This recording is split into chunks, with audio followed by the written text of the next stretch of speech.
Hello students, Hindi Gurukul channel आपका हार्दिक स्वागत करता है। इस वीडियो में प्रस्तुत है महाराष्ट्र स्टेट बोर्ड कक्षा 10वीं हिंदी लोक भारती का पाठ्यक्रम और आज हम पहली कविता से शुरू कर रहे हैं। आपको इसी चैनल पर सभी पाठों से संबंधित भावार्थ, पाठ का सार इत्यादि सुनने को मिलेगा, तो जुड़े रहें हमारे साथ। प्रस्तुत है पहली कविता भारत महिमा, जिसके कवि हैं जयशंकर प्रसाद जी। सबसे पहले शब्दार्थ जान लेते हैं। हम दो पंक्तियों का भावार्थ समझेंगे। उपहार का अर्थ है भेंट, उषा का अर्थ है भोर। छात्रों, उषा का मतलब है कि सूर्योदय से पहले जो आकाश में कालीमा हटने पर हल्की हल्की लालिमा छा जाती है, उसको कहते हैं। वो समय जो होता है वो उषा काल कहलाता है। अभिनंदन का अर्थ है स्वागत। हीरक का मतलब है हीरा। हिमालय के आंगन में उसे प्रथम किरणों का दे उपहार, उषा ने हंस अभिनंदन किया और पहनाया हीरक हार।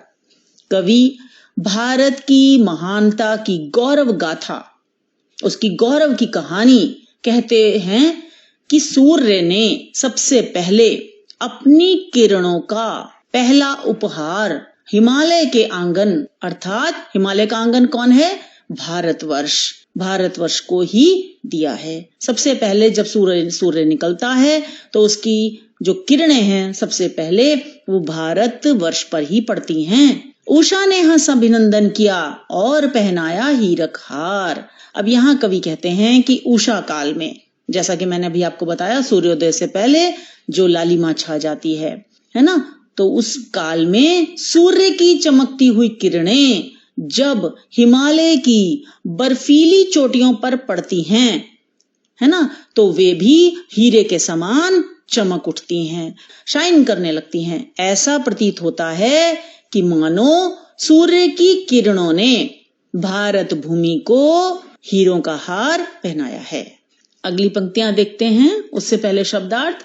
विश्व का मतलब है संसार, आलोक का मतलब है प्रकाश, व्योम आसमान गगन, और तम का मतलब है अंधेरा, अखिल सारी या सारा, संस्कृति संसार, अशोक माने शोक से रहित, शोक के बिना, जगे हम लगे जगाने विश्व, लोक में फैला फिर आलोक, व्योम तम पुंज हुआ तब नष्ट, अखिल संस्कृति हो उठी अशोक।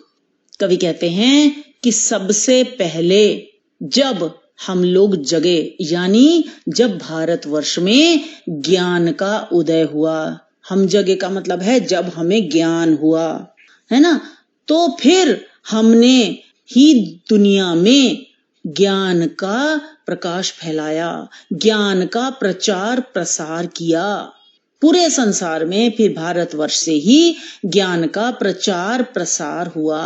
फैला का मतलब है प्रचार प्रसार होना, फैलना।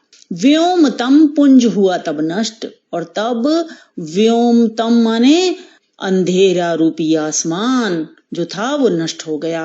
उस ज्ञान के प्रकाश से तब क्या हुआ? अज्ञानता का अंधकार नष्ट हो गया। अखिल संस्कृति हो उठी अशोक, और पूरा संसार, पूरी सृष्टि शोक से रहित हो गई और ज्ञान के प्रकाश से आलोकित हो गई, चमक उठी। अगली पंक्तियां देखते हैं। पहले शब्दार्थ। विमल वाणी, निर्मल मां सरस्वती, है ना। वाणी आवाज को भी कहते हैं, लेकिन यहां पर इसका अर्थ है सरस्वती मां से, शारदा मां से, जो विद्या की देवी हैं। कर माने हाथ, सप्रीत माने प्रीत के साथ, अर्थात प्रेम के साथ। सप्त स्वर माने सातों सुर, संगीत में 7 सुर होते हैं ना बेटा। साम संगीत यानी सामवेद का संगीत, सामवेद एक वेद का नाम है ना। विमल वाणी ने वीणा ली, कमल कोमल कर में सप्रीत। कवि कहता है कि विद्या की देवी मां सरस्वती की कृपा सबसे पहले भारतवर्ष पर ही हुई है।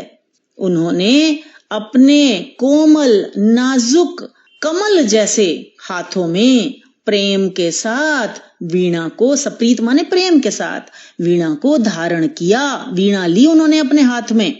सप्त स्वर सिंधु में उठे, और उस वीणा की झनकार से 7 नदियों के प्रदेश, हमारा जो देश है वो 7 नदियों का प्रदेश कहा जाता है, अर्थात प्राचीन आर्यावर्त, जिसे हम प्राचीन भारत भी कहते हैं, में 7 स्वर, संगीत के 7 स्वर जो हैं सारे स्वर गूंजे और फिर छिड़ा तब मधुर साम संगीत, और फिर उनसे सामवेद के संगीत की रचना हुई। आगे देखते हैं, फिर पहले शब्दार्थ देखेंगे। विजय का मतलब है जीत। लोहा, आपको पता है लोहा एक धातु होती है, आयरन, लेकिन यहां पर इसका अर्थ है शक्ति। अभी मैं आपको समझाऊंगी कि यहां पर शक्ति इसका अर्थ क्यों है।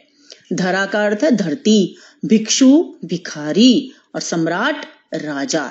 सम्राट वो सम्राट होता है जिसे चक्रवर्ती कहा जाता है, जिसे संसार के या आसपास के देशों के जो छोटे मोटे राजा होते हैं वो भी दिल से स्वीकार कर लेते हैं। सम्राट वो जिसकी शक्ति को अन्य सभी राजा अपने हृदय से स्वीकार करें और उसके अधीन रहना स्वीकार कर लेते हैं, उसे सम्राट कहते हैं। तो सम्राट जो है वो हर राजा के नाम के आगे नहीं लगता, सम्राट अशोक के आगे लगता है ना। तो कुछ ही ऐसे सम्राट हुए हैं जिसमें अशोक का नाम सर्वोपरि है। पंक्तियां देखते हैं। विजय केवल लोहे की नहीं, धर्म की रही धरा पर धूम। अब यहां कवि कहते हैं कि भारत में लोहे अर्थात शक्ति की ही हमेशा केवल विजय नहीं हुई है, शक्ति ही केवल नहीं जीती। अब बच्चों यहां लोहे का अर्थ शक्ति क्यों है इसको समझ लें। बेटा आपको पता है जब युद्ध किया जाता है तो उसमें बहुत सारे जो शस्त्र होते हैं वो लोहे के ही बने होते हैं, तो इसलिए यहां पर कहा है लोहे की नहीं, यानी शक्ति की नहीं, क्योंकि युद्ध लोहे से बने हथियारों से लड़ा जाता है, ठीक है। तो इसीलिए यहां पर कहा है कि केवल अपने शक्तिशाली होने के बल पर ही भारत नहीं जीतता रहा, बल्कि धर्म की रही धरा पर धूम, बल्कि धर्म और शांति का भी यहां बोलबाला रहा। अर्थात भारतवर्ष ने हमेशा धर्म और शांति को महत्व दिया, उसी की धूम मची रही हमारी धरती पर। भिक्षु होकर रहते सम्राट, और ये ऐसा पावन देश है, ऐसा प्रसिद्ध देश है कि यहाँ पर जो सम्राट थे उन्होंने भी भिक्षुओं के समान जीवन व्यतीत किया, जीवन बिताया।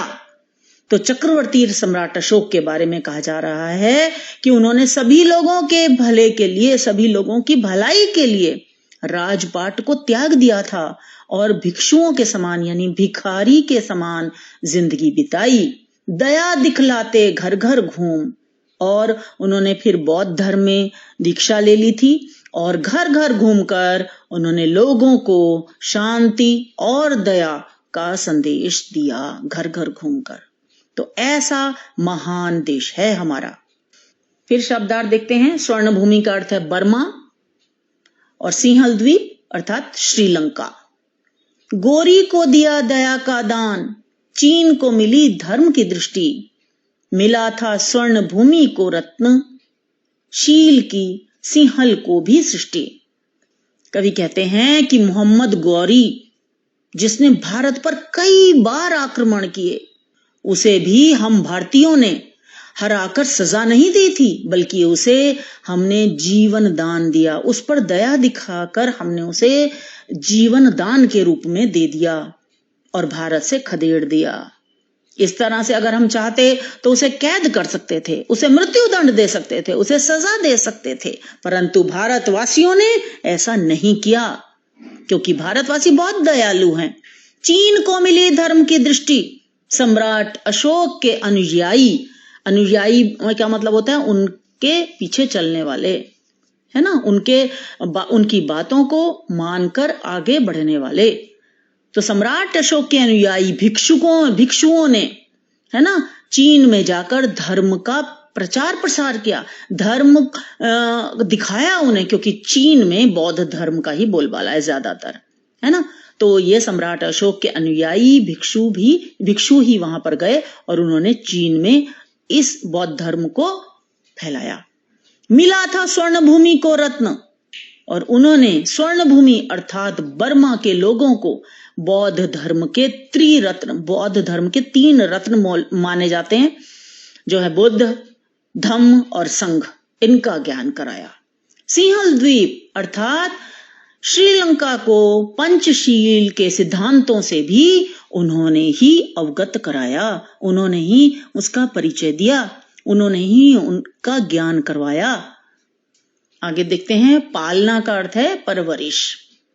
किसी का हमने छीना नहीं, प्रकृति का रहा पालना यहीं, हमारी जन्मभूमि थी यहीं, कहीं से हम आए थे नहीं। कवि कहते हैं कि हम भारतवासियों ने कभी किसी का हक नहीं छीना है, प्रकृति का रहा पालना यहीं। यह भूमि, ये भारत भूमि, ये पावन भूमि प्रकृति का पालना है, अर्थात यहाँ प्राकृतिक सौंदर्य भरपूर है ना, और यहीं पर प्रकृति की हर वो चीज मौजूद है जो कुदरत ने मनुष्य को सौंपी है। प्रकृति ने हमें यहीं पर पाला पोसा है। हमारी जन्मभूमि थी यहीं, कहीं से हम आए थे नहीं, हम कहीं और से नहीं आए हैं, हमारी जन्मभूमि यही है और हम यहीं के निवासी हैं। अब फिर शब्दार्थ देखते हैं। चरित्र का अर्थ है चरित्र, पूत का अर्थ है पवित्र, भुजा मतलब बाजू, बाहें, विपन्न का अर्थ है गरीब, निर्धन। चरित में पूत, भुजा में शक्ति, नम्रता रही सदा संपन्न, हृदय के गौरव में था गर्व, किसी को देख न सके विपन्न। कवि कहता है कि हम भारतवासियों का चरित्र सदा से ही बहुत पावन रहा है, बहुत पवित्र रहा है। हमारी भुजाओं में, है ना, हमारी बाजुओं में शक्ति का संचार होता है, और नम्रता यानी विनम्रता हमारा आभूषण है, उसी से हम हमेशा भरपूर रहते हैं, यानी विनम्रता हमारे व्यक्तित्व का एक महान गुण है, हम हमेशा विनम्र बने रहते हैं। हृदय के गौरव में था गर्व, भारतवासी होने के नाते हम सदैव गौरवान्वित रहते हैं, गर्व महसूस करते हैं। किसी को देख न सके विपन्न, हम किसी अन्य को कष्ट में, दुख में, पीड़ा में, विपदा में नहीं देख सकते। विपत्ति में हमेशा एक दूसरे का साथ देना हमारा गुण है, हमारी विशेषता है। शब्दार्थ देखेंगे। संचय का अर्थ है जमा किया हुआ यानी एकत्रित, अतिथि का अर्थ है मेहमान, और टेव का अर्थ है आदत। हमारे संचय में था दान, अतिथि थे सदा हमारे देव, वचन में सत्य, हृदय में तेज, प्रतिज्ञा में रहती थी टेव।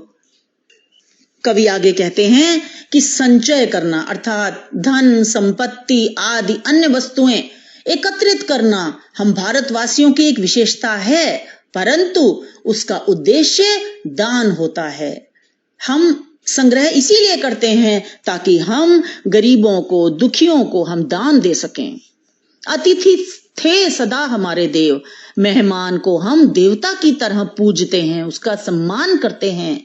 हम सदैव सत्य बोलते हैं, हमारे हृदय में दृढ़ता है, हमारे हृदय में तेज है, अर्थात हमारा हृदय, हमारा मन अडिग रहता है, और प्रतिज्ञा जो हम करते हैं उसे निभाते हैं। यह हमारी आदत सी हो गई है। वही है रक्त, वही है देश, वही साहस है, वैसा ज्ञान, वही है शांति, वही है शक्ति, वही हम दिव्य आर्य संतान। रक्त का अर्थ है खून और दिव्य का अर्थ है ईश्वरीय। कवि कहते हैं कि समय भले ही बदल जाए, समय क्योंकि परिवर्तनशील है, आज भी लेकिन हमारा देश वैसा ही है। आज भी हम भारतवासियों में वही खून बहता है, वही रक्त बहता है, और हमारे अंदर वही साहस और वही ज्ञान भरा हुआ है। हम शक्ति और शांति के उपासक हैं, हमें शांति प्रिय है और हम शक्ति के आगे नमस्कार करते हैं। हम शांति के, शक्ति के उपासक हैं। वही हम दिव्य आर्य संतान, हमारे भीतर आर्यों के सभी ईश्वरीय गुण विद्यमान हैं, क्योंकि हम उन्हीं की संतान हैं। शब्दार्थ। अभिमान का अर्थ है गर्व, हर्ष, खुशी, निछावर, न्योछावर करना, त्याग करना। सर्वस्व का अर्थ है सब कुछ। जिए तो सदा इसी के लिए, रहे अभिमान, रहे यह हर्ष, निछावर कर दें हम सर्वस्व, हमारा प्यारा भारतवर्ष। कवि कहते हैं कि हमारी यह दृढ़ इच्छा है, हमारी ये मनोकामना है कि हम सदैव देश के लिए ही जिएं, इसी भारतवर्ष के लिए जिएं। रहे अभिमान, रहे यह हर्ष, हमें इस बात पर हमेशा खुशी रहेगी और हमेशा हमें गर्व रहेगा कि हम इस पावन देश, इस महान देश के निवासी हैं। अर्थात हम अपना जीवन भारतवर्ष को समर्पित करके प्रसन्न और गौरवान्वित हैं। निछावर कर दें हम सर्वस्व, हम अपना सब कुछ अपने प्यारे देश पर बलिदान कर दें, यही हमारी इच्छा है। हमारा प्यारा भारतवर्ष, ये हमारा देश, प्यारा भारतवर्ष देश हमारा ही है, हम इसके निवासी हैं। छात्रों, मुझे आशा है कि आपको ये कविता पसंद आई होगी, आप इसका भावार्थ समझ गए होंगे। इस वीडियो को लाइक करें, दोस्तों के साथ शेयर करें, कमेंट्स करना बिल्कुल ना भूलें, इसे सब्सक्राइब भी करें और बेल आइकन को क्लिक करें। आपकी कक्षा के अन्य पाठों के लिए डिस्क्रिप्शन देखना न भूलें। तो मिलते हैं अगली वीडियो में। धन्यवाद।